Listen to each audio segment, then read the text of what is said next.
Welcome to the 775 Alive podcast, your rural Nevada headquarters for decoding politics, economics, and general global shenanigans.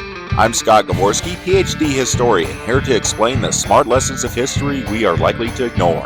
And with me as always is my co-host, Crystal Newton, business strategist, breaking down why Nevada's hustle is stronger than a sagebrush root in a windstorm. Saddle up for a wild ride through today's most important news. Welcome back here to 775 Alive. We've cleared the latest round of storms here across Nevada. Of course, Crystal got a bunch of wind down there in Vegas, as did Sondra. We had snow up here in Elko, all kinds of fun. But we did want to sort of jump in and talk a little bit about one of the hot topics today, which is, of course, redistricting. Now, some of you might remember back in August, I got pulled into redistricting debate down in Henderson, and we did a short episode on that. But we're joined today by Dr. Sondra Cosgrove down at the College of Southern Nevada. Welcome, Sondra. Yay, thank you for having me. I've been watching the podcast. I'm excited to be on. Oh, thank you very much. Sondra, of course, was somebody else who was pulled in to give some public comment before the Henderson City Council in that case back in August. And, of course, Sondra and I have worked on a range of projects over the years, going all the way back to the census. So welcome. And of course, Crystal brought this up because, of course, Crystal, what's the big story nationally right now? Well, of course, it's Virginia redistricting is in the news, but, right behind that was Texas and California. And so this is a big topic of conversation that I don't think many people truly understand. I think there's a lot of misinformation out there, but Virginia, they just redistricted and the court said no. Right. Yeah, and a very contested decision. Of course, one of the things going on now is we have this whole range of midterm redistricting.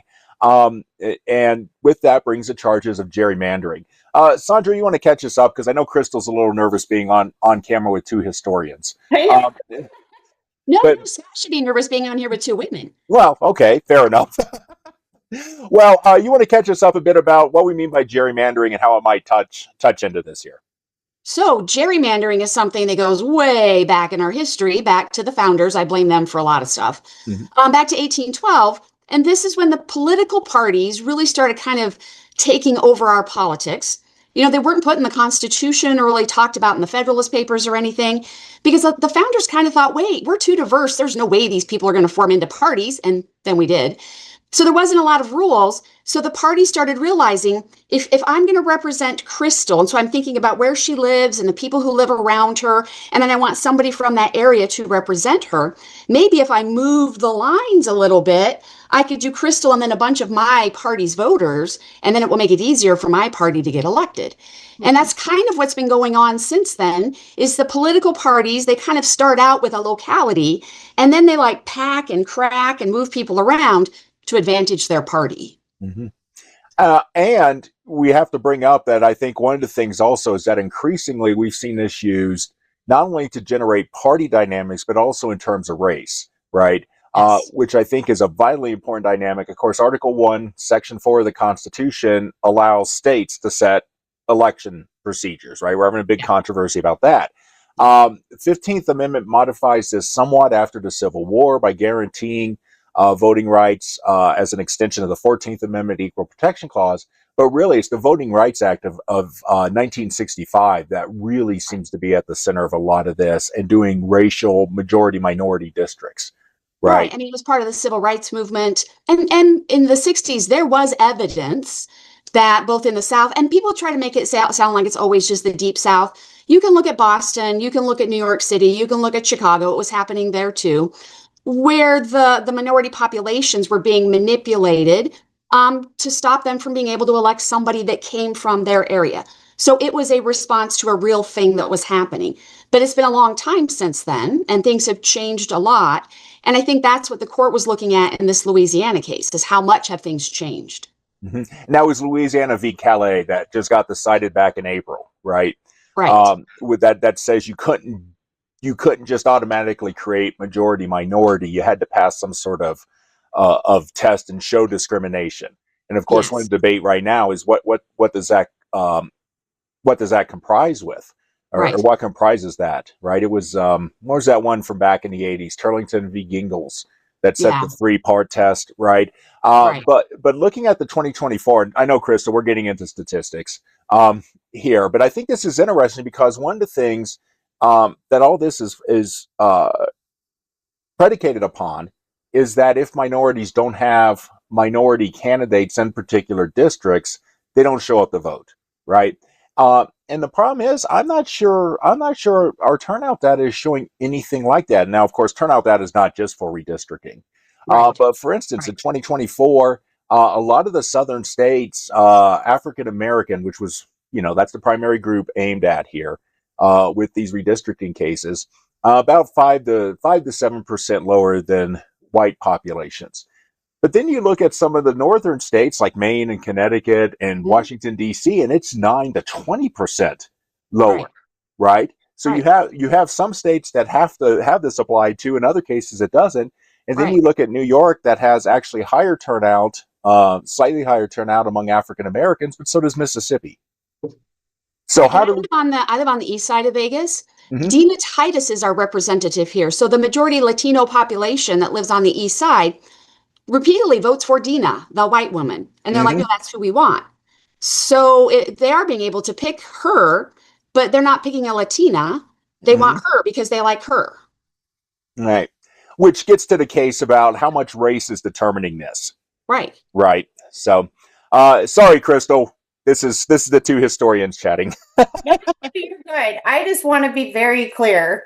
The narrative in modern politics right now is that the Republicans started this. Now, you two historians, tell me, is that true or not? It's a pox on both their houses. Both do it. They both make me mad. Yeah. And by the way, that's that Shakespearean language that Crystal loves so much. It's great. I think actually the U.S. Congress should have to argue their positions in Shakespearean. No English. I think that should be a requirement, actually. It would be entertaining for a while.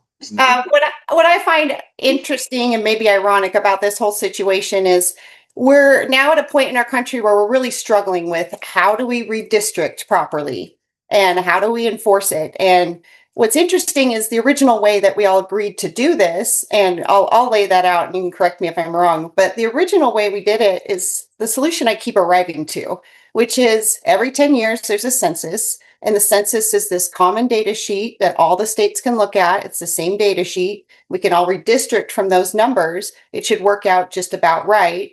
And there's basically, 2 requirements. It needs to be continuous and it needs to be a community of interest. Is there maybe a third one in there? There's a couple kind of in the weeds. You can't break up counties. I mean, there's certain things you're not supposed to do. Well, it varies, but that varies by state. Yes. Right. Right.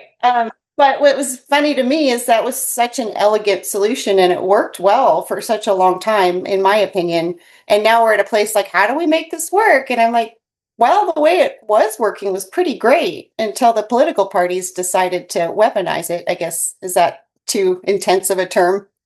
Well, I think the country's become so diverse in its political participation. There are so many different interest groups that are participating. I think what we used to call a community of interest 50 years ago has changed dramatically. And we need to catch up with that. Right. And I would sort of agree with that with a caveat that I'm not really sure these redistricting battles are relatively new. I think it has intensified, particularly here over the last year and a half. Since computers came along, where now they can generate like thousands of maps in a minute. Oh my gosh. Right. It used to be, and even something, Crystal, closer to what you were thinking about with the census's reapportionment. Geez, that's a mathematical nightmare just on its own, particularly once they freeze it at 435 members. But the redistricting thing, I'll agree with Sondra that I think this community of interest issue, not only about 24 states required a definition of a community of interest when redistricting, right? So it's not universally shared. Right. And part of what it is, which one should take predominance? I tend to be, in some of the stuff I've done, I tend to argue it should be based on existing civic architecture, right? So I'm in favor you should be keeping precincts and then cities and whatever up as intact as possible. Now, you can't do that 100%. Las Vegas is always going to be divided between various congressional districts. We're weird. Yeah, well, any major city is. I mean, it's just too big. But on the other hand, some of the stuff that happened, and this might get us into the Nevada side of the coin, because it's something that bugs me. Of course, Nevada went through a redistricting, and Nevada redistricting is handled by the legislature, Which exempts itself from the open meeting law. Right, which is a whole nother mess. Which makes us pretty special. Right. Yeah, we have a legislature that actually doesn't have to share what it's deliberating. And that was a huge controversy during the 2021 redistricting. Yes. Right. And up here in Elko County, so right now for assembly districts in Nevada, right, there are about 74,000 people roughly for each assembly district. In Elko County, one entire district and half of another district was taken out and placed into a separate assembly district that's based out of Sparks on the other side of the state. Between the two, there's only between 350 and 400 voters. So this was not needed in any way, shape, or form to make up some numbers somewhere, right? Mm-hmm. What it was done for was that Precinct 29, the whole district, is the Duck Valley Reservation. It's African or Native American, right? But they couldn't just take that precinct because that becomes racially engineered redistricting, right? So they cut a precinct with 100 people in half and take half that precinct and move over to the Sparks district to create our second largest assembly district in terms of Native American representation, with about 4.3%, right? So we literally have like a group of like 60 people on one side of a road in Elko County that doesn't vote for the same assembly person as the rest of Elko County, which in my mind splits their ability to maintain consistent representation across the board. Yeah, the lingo is their population was cracked. Right. Hacking and cracking, so they were cracked. Right. And, you know, that's an example to me that just seems blatantly ridiculous, right? Again, it's one thing if you're going to look at, okay, maybe we have a precinct, say in Vegas, that we've got to move out of CD1 just to make, you know, it has about 5,000 voters. That's enough that can make up a difference. I get that. And it's unfortunate it happens, right? You're going to have to allow that. But this one, I mean, those 400 voters weren't going to make a difference anywhere. Well, I mean, if you look at CD1, where I live on the east side of Vegas, before the maps were drawn, CD1 went up and down this way, which made sense. We are the east side. Right. And it goes from Ellis Air Force Base down. No, I'm sorry. I just did it backwards. We went across. So we went this way, and we went across over to downtown. Excuse me for making that error. And it made sense because it took the Latino population and the African American population and the downtown population, and we were all together socioeconomically. Mm-hmm. Now it goes down like this, and then it cuts across over to I-15. So where the M Resort is in the same district as Nellis Air Force Base.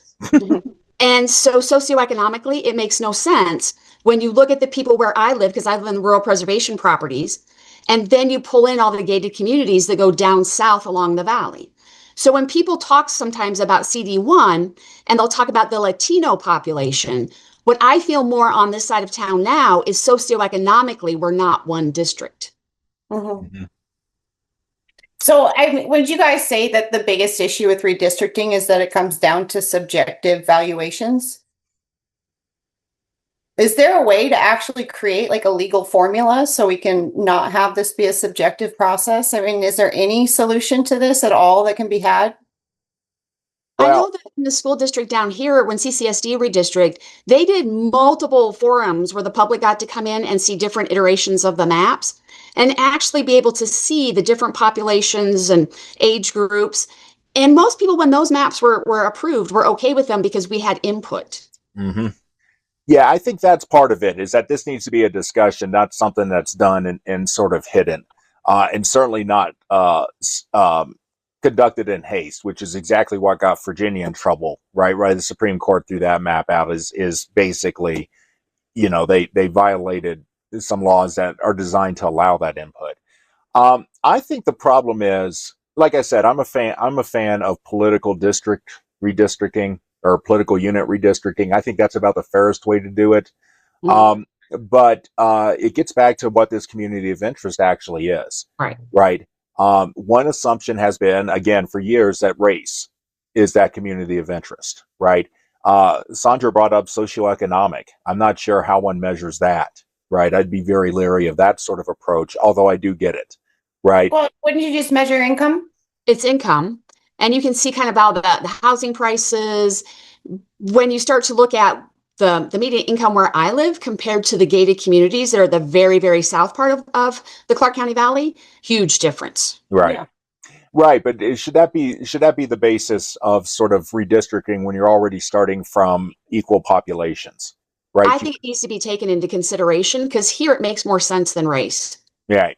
Well, and I'm a big fan of that, the socioeconomic. I think that should be the most heavily weighted thing. I think that's the number one influence in people's perception of life and quality of life and way of life is it's all stems from their socioeconomic position. I love the idea of grouping them that way. Right now, we don't really talk about it. no, Right. yeah, Americans are bad talking about class, but let me complicate your worldview a bit, Crystal, because Okay. I think there's one dynamic about this. Um, what do you think about socioeconomic, including lifestyle? And I'm thinking about this because part of the redistricting, I'm in AD 33, which runs from Elko all the way down from Pahrump down the east side of the state, right? And includes a section of Vegas because part of what that redistricting was they're trying to get a Democratic voting Las Vegas to sort of overrule these other areas. Mhm. But that one of the problems that district has, in my view, is our poor assemblyman and our Senate district works very similar, right? They're now crossing two major hydrological boundaries, right? Because the southern part of that's Colorado River Basin, the north, the Endorheic Basin that we have. Right. But for Crystal's point, I was also thinking, what do you do about something if you do it socioeconomically? Do you think it would be appropriate to split, for instance, Eureka County and Lander County, which have two of the highest median incomes in terms of this, and say, okay, they maybe need to be a district with some of the richer counties, but something like Humboldt County, which borders them and shares a lot of the same interest in mining, agriculture, water rights, because that tends to have a lower median income, that needs to be put with Reno. Would you accept that sort of argument as well, or is there another layer that should be added? No, I like what you're saying. I'm actually rethinking my position because you're right. I think the socioeconomic heavy influence only actually pertains to an urban environment because I'm thinking of the rurals, and you do have that wide range of socioeconomics going on in the rurals, but all the socioeconomic range shares a cultural lifestyle that's more important to them, and it does overcome those socioeconomic boundaries. So you're absolutely right. I think maybe a different I almost want to say you need a formula or an algorithm based on population density. Well, Right. yeah. I mean, this is you're seeing what I think is that this is an inherently a messy concept. So Yeah. messy. It's got to be like an algebraic formula. It It's not has going to to be be. 1 + 2. It's like all these variables. Mm-hmm. Yeah, because like in the urban setting, like we were talking about, Sondra, CD1, getting more of that higher socioeconomic income grouped in with the lower socioeconomic income increases the potential of that district to vote in another direction. Let's just keep this. Yes. Yeah, and so that representation might not be as strong in the lower socioeconomic class, especially in urban settings. They really need leadership and representation that reflects just their needs, because it's such a specific set of needs. So I'm going to blow Scott's mind. All right, Scott.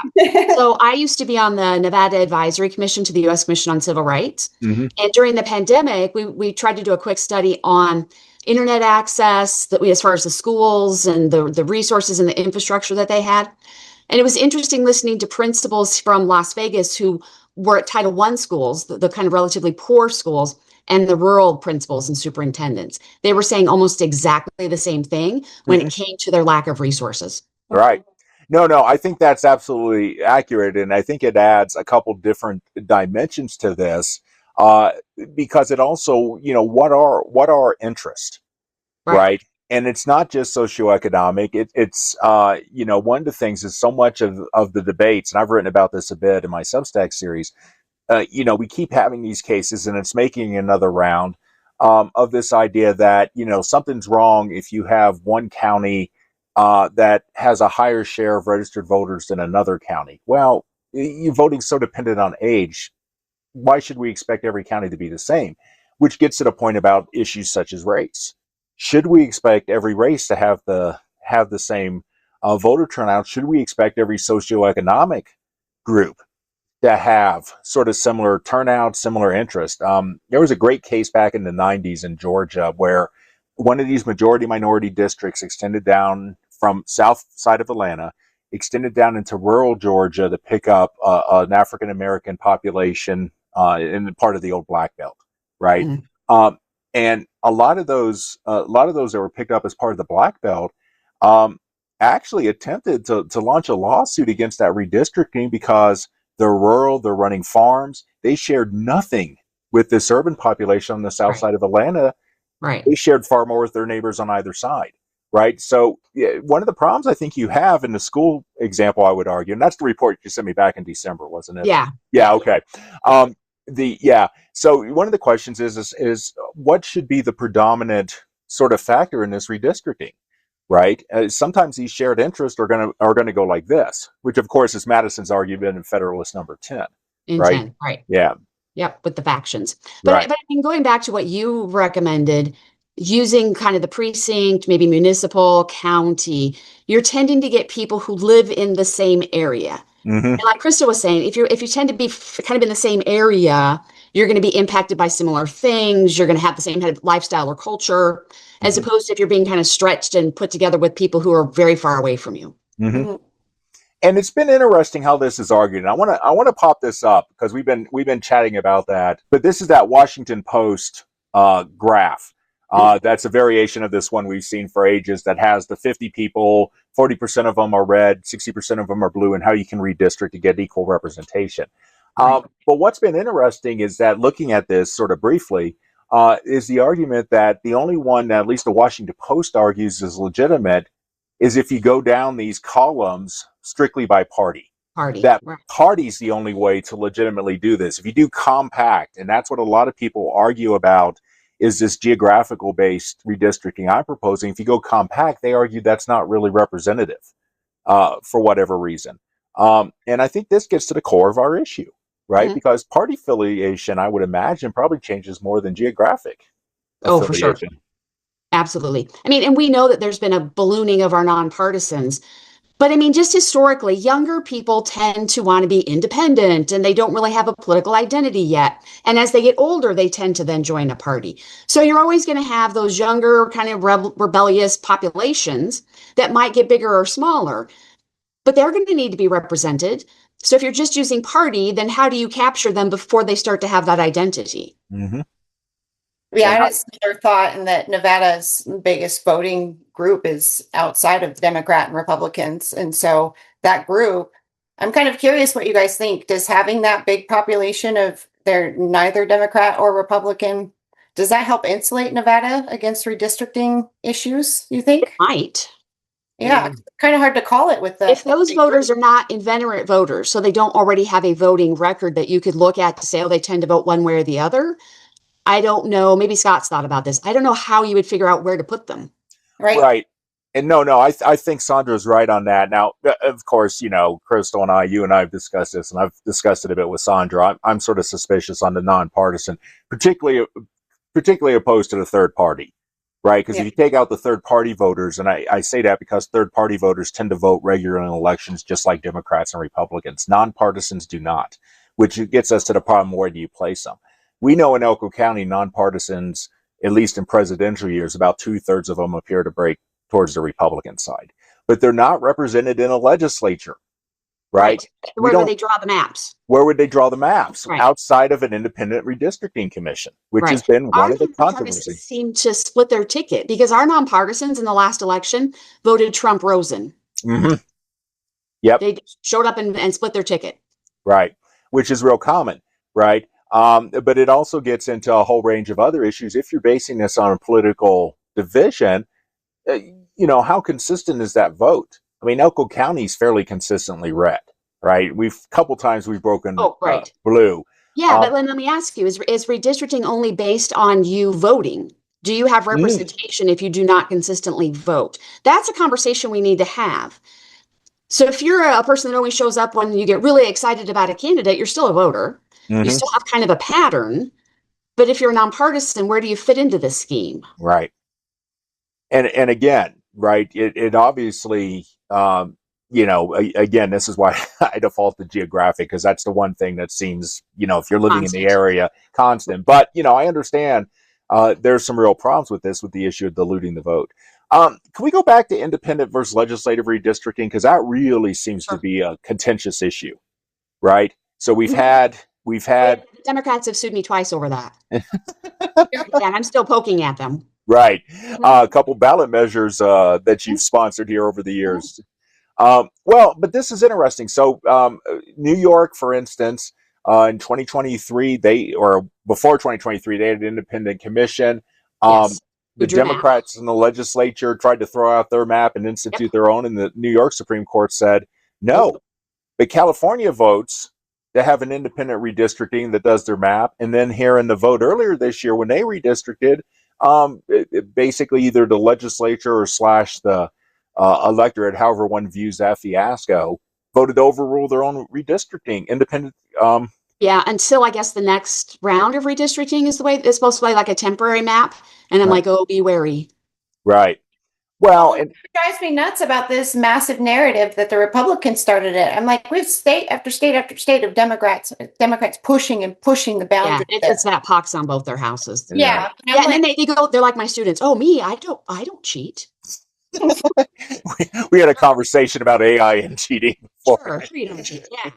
Well, but no, I think this is the case. So for one of the things, for all the stuff that's being made about places like Illinois and the New England states, right, where there is no Republican districts, but one of the problems is, there's a question: where are Republicans found? If you look at some place like Vermont and New Hampshire, New Hampshire in particular is very independent in their voting. They tend to swing a good bit.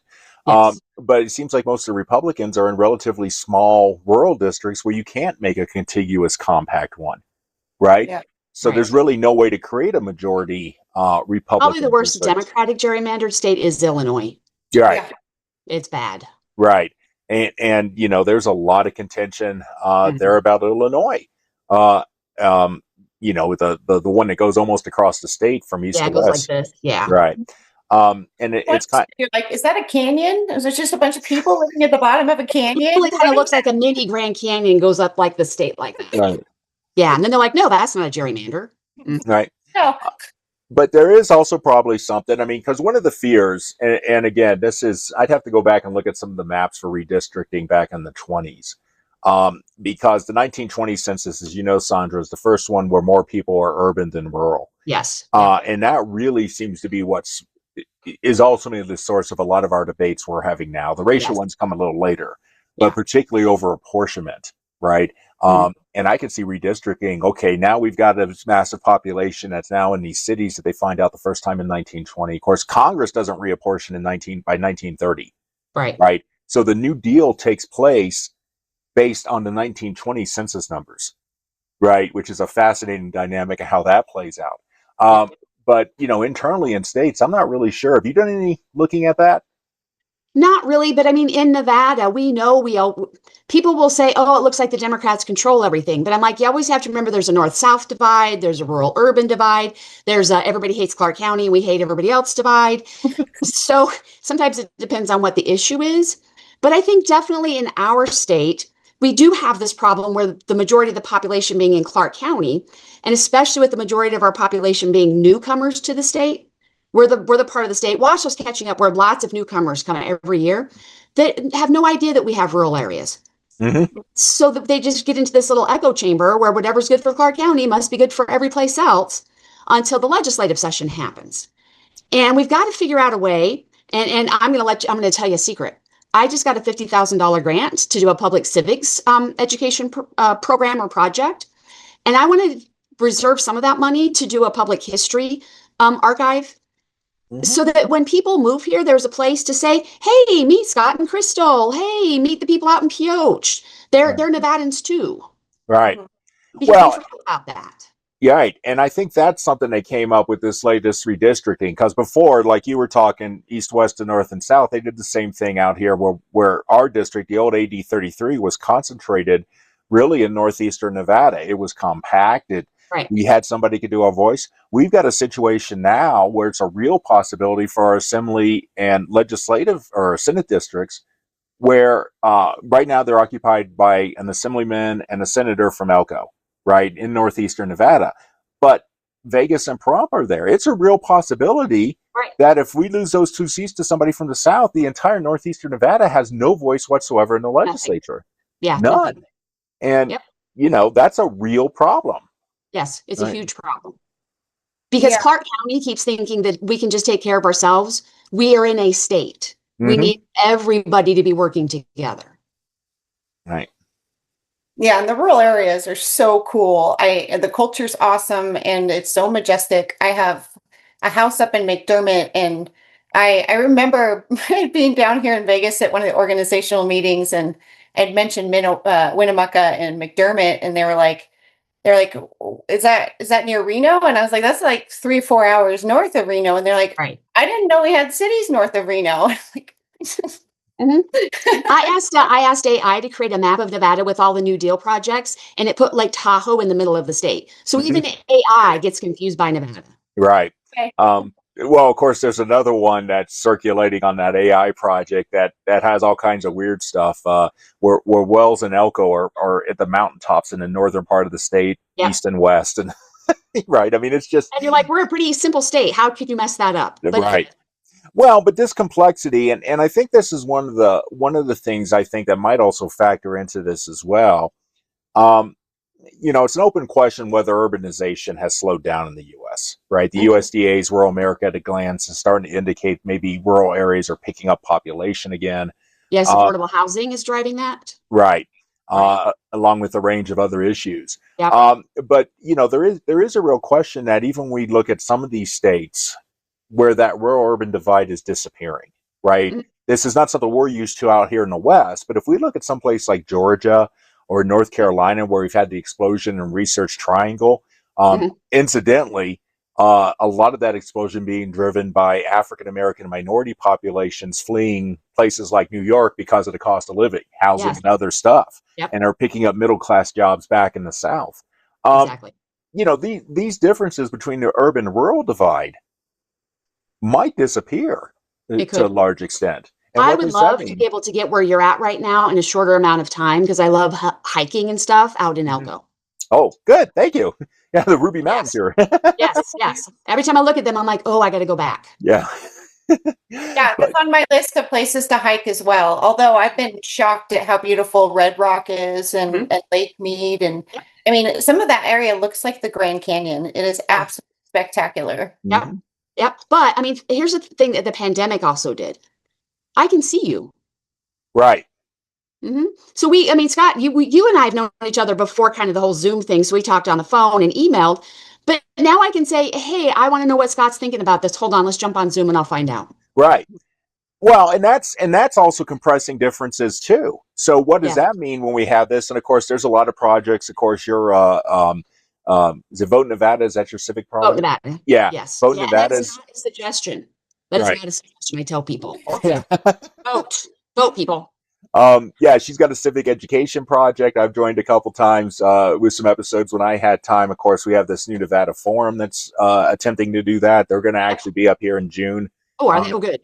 To do something here in Elko. I'm working with the Democrats up here we're going to do a joint thing with them. So it's an interesting divide, because I think this is the fundamental problem with a lot of these redistricting debates. Whatever the temporary advantage is right now, is there not something broader that unites us that really should be forming the basis here of the political system, not the temporary advantage? Right, because I've heard Crystal bring up, the Democrats having a supermajority, which would mean that Clark County would have a supermajority in our legislature.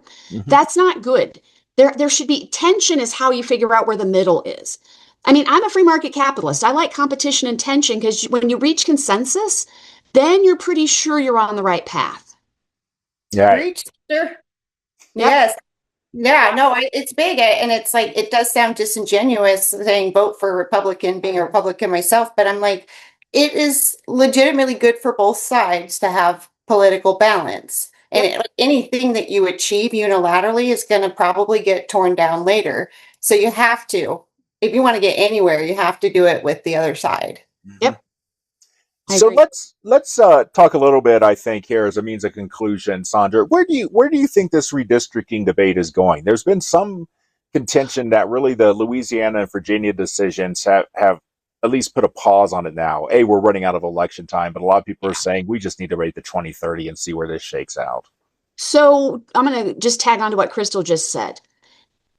We're getting to the point where every state is either going to be one or the other. And people in the parties there are thinking, oh, great for us. It's not going to be great for you, because when you're gerrymandered, your representatives don't need to talk to you because there's no competition. The party just takes over and says, we know what's best for you. I think very quickly people are going to say, oh, this is not what I thought it was going to be. I'm being ignored. My issues are not being taken care of. My question is, when are the people just going to rise up and tell the parties, sit down? Mm-hmm. We, the people, need to have more opportunities to talk this stuff out. You shouldn't have that much control. Right. We might have enough time between now and 2030, 2031 for enough of this to kind of play out and the wheels to go off, so that by the time we get to the next cycle, maybe we can have real conversations about independent redistricting. I know on my Facebook page, everybody's screaming at each other. Mm-hmm. And you would think, oh, no, it's nirvana. It's not. Everybody's yelling at each other within the parties. The Democrats are yelling at the Democrats and the Republicans are yelling at the Republicans, not at each other. Right. Yeah, and that's exactly what we're seeing. The CD2 race has driven Crystal and I just sort of up the walls. Oh my gosh, how many people's in that race? Like 900? Yeah, 26, but that's it's huge. It's like the old Greek counting system, 1, 2, 5 many, right? You look at the Democrats and the Republicans, because it's a primary, they're fighting with each other. Mm-hmm. Right. Instead of cross-party stuff. So it's going to be interesting. Crystal, you wanted to really do this episode to try to hack through some of this redistricting. If we manage to answer any of your questions or just make it more confusing. No, it's great. And I think, it's important for people to understand after every state's been redistricted and it goes either one way or the other, that literally means when we go to vote, the winner's already been decided. Yes. And I think that will be the gut punch moment where people are like, what just happened? Because if this redistricting gets played all the way out across the country, it literally means your vote doesn't matter. It's already been determined. And like I was saying before with my son, I can't say don't touch the hot stove. I knew he was going to do it because boys tend to be that way. But I almost feel like now it's like, okay, go ahead and do that. And then we'll say, hey, that's why you don't do that once it's a mess. Yeah. Right? It's like trying to hold it back. All right, well, go ahead and touch that hot stove. You will learn. Yeah. And it looks like a natural part of a civilization's growth cycle. We kind of go through it. We spent a few decades and we've been pretty happy and all our needs are met. And it's like we've gotten a little off course. So I think this is going to be a little bit of a violent course correction. But here's something that I know. Right? Here's something I feel. No matter how many things that Scott and I disagree on, we are still friends. We still chat with each other. We still send things back and forth. And that's kind of an academic thing. I mean, academics are like, fine, I don't agree with you there. Let's go over here. But Scott and I are friends. Mm-hmm. Yeah. And I was really glad to meet you, Crystal, because I've seen you on the podcast. I think we could be friends too. Yeah. And we'll talk about Scott. We gotta go hiking. We should go hiking and camping. But I think we've gotten away from that in this country. Mm-hmm. Right. Well, and there's two things about that. One is the old, first of all, just the old adage that seems to be circulating now is that, politicians or voters should choose politicians, not politicians choose their voters. Right. And I think a lot of people are starting to understand the clarity of that position in a way that hadn't been understood. And I'm proud to say, although this is sort of personal, of course, the Virginia decision, the first stay in the district court was the district court at Tazewell, Virginia, which of course I spent a good bit of my childhood, and my mom lives there now. So, it's sort of the home team, go home team, right? But I think the other side of the coin is that people used to talk about wistfully the relationship between Ronald Reagan and Tip O'Neill. Mm-hmm. Right, diametrically opposed, and then these two Irish guys go out for a drink at the end of the legislative day. And getting back to that, I think, is going to be sort of key to resolving this, because there's no simple answer to redistricting, right? But it's going to be one we have to discuss, and I think that's a key point. Right? Yeah. And Sondra, since I brought up Vote Nevada, you want to give some information how people can participate in that? Sure. So if you just go to Vote Nevada blog, you can kind of see all the activities that we're doing. But especially, I'm going to make an announcement this Saturday about that public civics grant. Okay. Because to me, civics is a way to talk to somebody that you might not agree with them on anything else. Mm-hmm. Because we're Americans, we love our country, we can talk about the Declaration of Independence, why we do things. And once you start having that conversation, you start to realize you share more in common than you think. So to me, if we can just talk about civics for a while, you will start to realize you have more friends than what you think. Yes. But I want to have that kind of oral history because I want to be able to say we're a big state. And there's people all over our state. Most people in Clark County know nothing about the Basque population. Oh yeah. Mm-hmm. Nope, Nothing. I've been encountering that. Right. And then I want people who are in Elko not to be super scared of the people in Clark County. Come on down. Like you said, we got Red Rock. You can come down here and have fun. Mm-hmm. We do all the sports now. We're getting a women's hockey team. Yay. Hey. So we need to be a one state. That's where I'm heading.